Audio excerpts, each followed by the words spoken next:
The moments that truly change us rarely announce themselves with drama or warning. They arrive quietly, dressed as ordinary evenings, and only later do we realize how deeply they rearrange the shape of our lives. And that is how my story began, on a night that looked no different from any other, with the house wrapped in the same familiar silence that had followed Marquez's death and never quite lifted again. A silence that pressed gently but constantly against my chest as I moved through each day trying to be strong, trying to be whole, trying to convince myself that surviving was the same as living.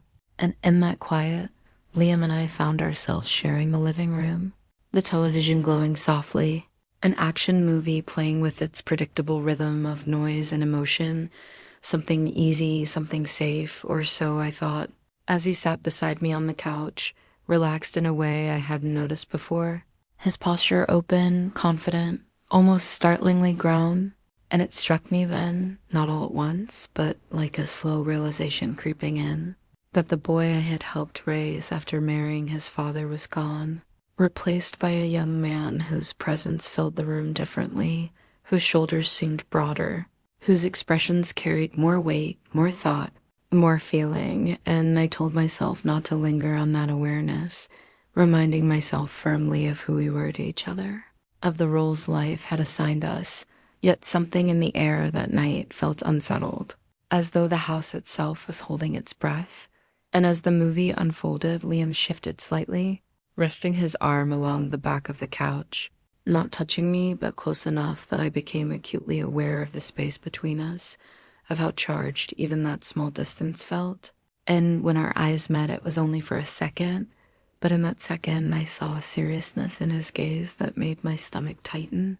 A depth that hadn't been there before, and I tried to dismiss it as imagination, as loneliness playing tricks on my heart.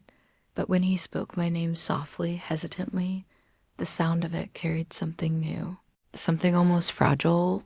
And when he thanked me for being there for him after his father's death, for filling the emptiness of the house with care and constancy, his words moved me more than I expected, because they touched the part of me that had been quietly grieving my own invisibility.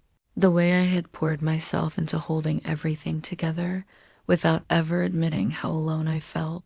And as the days passed after that evening, I noticed subtle changes in him that I couldn't yet see.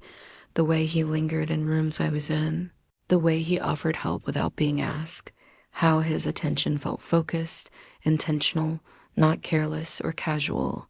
And when he told me one morning that I shouldn't have to handle everything on my own, that I deserve support too, it struck a chord so deep it left me unsteady, because no one had said those words to me in a long time. And later, alone, I caught myself looking in the mirror with unfamiliar eyes, because it forced me to confront feelings I had carefully ignored since becoming a widow. Feelings I had no intention of welcoming back into my life.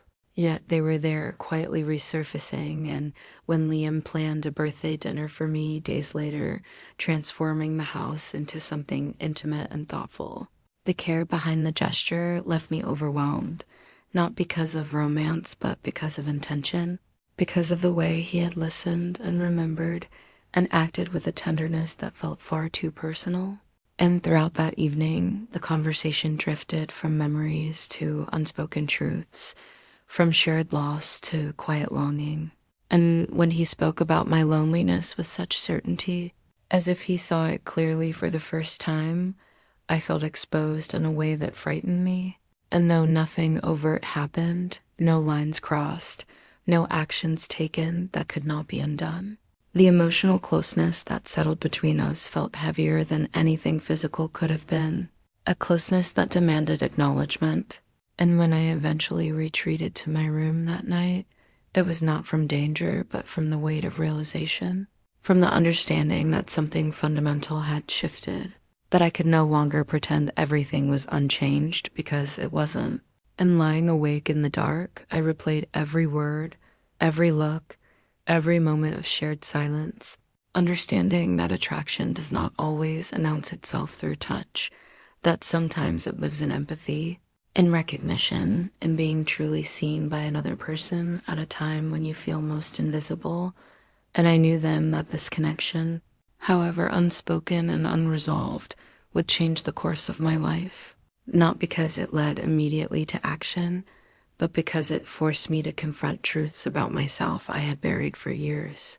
Truths about grief, about desire, about the complicated ways humans seek comfort and meaning after loss.